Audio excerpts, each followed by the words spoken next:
Okay, so bonding and cellular and satellite, why do they not work together? So when you have high difference in latency between the links, TCP protocols have issues with retransmitting lost packets, which has a drastic effect on both throughput and latency of the tunnel. When using satellite links, we recommend they are used as a failover link. So what factors affect the bandwidth available on your cellular or satellite connections? Many factors come into play. The three main ones are common between cellular and satellite, but react and behave in very different ways. So signal strength. With satellite connection, your coverage area is going to be much larger than cellular, and the signal strength will be more consistent even when moving around. Cellular signal strength is going to be vary massively depending on your location and also the network availability. And the backhaul can also be a limiting factor. You might get a great connection to the nearest cell tower, but that tower could have limited bandwidth available on its backhaul. Generally, with satellite connections, backhaul is not an issue. So contention ratios. With satellite connections, you get CIRs and MIRs, which dictate the minimum guaranteed throughputs and maximum potential available bandwidth. This is not the case with cellular. Cellular is a free-for-all with no guaranteed throughput. Okay, so what are the benefits of using multiple cellular modems? So let's say 3 users are connected to a tower and the tower's got 100 megabits per second of capacity. Assuming the tower divides the capacity evenly, each user will get 33 megabits per second. Now let's say one of these users is using a multi-cellular router and is able to create 2 connections to the same tower. That single user will now be able to get half of the available capacity. Ultimately, you want each of your modems to be using different networks for the best results. Okay, so time for another question. Which of the following features are designed to increase network resilience? Is it A, drop-in mode and LAN bypass, B, time-based configuration, C, per user bandwidth control, or D, high availability by VRRP?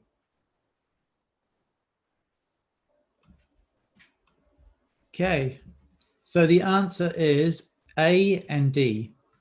So time-based configuration is used for network management and per user bandwidth control is used for traffic management.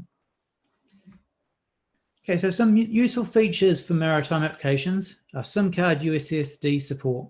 Using USSD code, you're able to check your balances, activate data packages, and configure carrier settings. This depends on the network you're using and if they support this. We also have time-based configuration, which can be figured using the schedule feature. Functions that can be tied into schedules include WAN connections, outbound policies, PoE, SSIDs, and firewall rules. Content blocking allows you to set up rules via domains and applications. User groups or subnets can also be excluded from these rules. Per user bandwidth limitations can be implemented, limiting individual users within a group to a max speed. This stops one user hogging all the bandwidth. So data pooling can be defined for multiple SIM cards and in Control 2.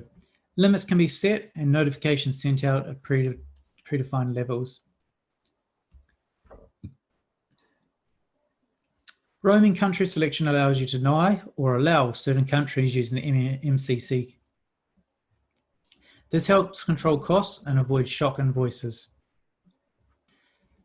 Our enterprise features can be studied on our website. Also, searching for these features on our forum will reveal a lot of info about the different applications of these features. So lots of new features have been introduced with firmware 8.0.1. This includes deep packet inspection, application filtering on the PEP VPN, fast roaming support with the AP controller, country-based firewalls and outbound policy, and also scheduled SIM switching. So with scheduled SIM switching, you can set it so that SIM A is used for half the month and SIM B is used for the second half of the month, things like that. So there's quite a lot of flexibility there. Firmware 8.1.0 went into beta last week. You can read about the latest features in the release notes. There are some really cool advancements, including NetFlow support. This has been asked for by quite a few people. So go and check it out. It's up on the forum now. So more info on firmware 8.0.1 is available on the webinar covering it, and also on our website. We've got a website dedicated to it. Again, both of these links will be put in the frequently asked questions on the forum. Okay, question time. Which of the following load balancing algorithms are most useful for maritime deployments? You can choose more than one answer. Okay, so the answer is A, B, and D. Obviously, all of these algorithms can be used for any application, and you've just got to find out which ones work best for you. But in my experience, these are the three that are most used in maritime. Okay, so we're going to have a look at them in a bit more depth now.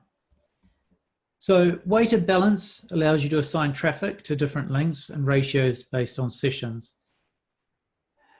So this works great for load balancing and sharing traffic between multiple links.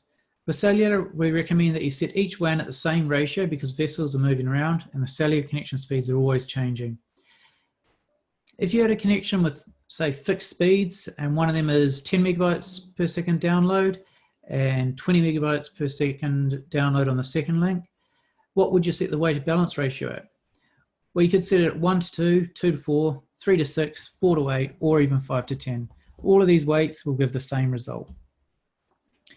So weighted balance does not apply to the SpeedFusion profiles that you've set.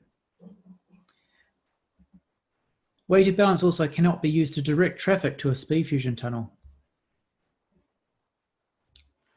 So the next outbound policy is priority. Simply put, this routes all the specified traffic across the preferred connection as long as it is healthy. When the connection is no longer healthy or not available, traffic is routed over the next available connection. This rule can be used to direct traffic to SpeedFusion tunnels. And the next rule is enforced. So enforced means that the specific traffic will only be able to route over that single defined connection. Enforced can be used to direct traffic to a SpeedFusion tunnel. We'll be doing a webinar in about a month, which will cover setting up of these rules and actually configuring them on the devices. This will be a live demo and explanation of real-world situations.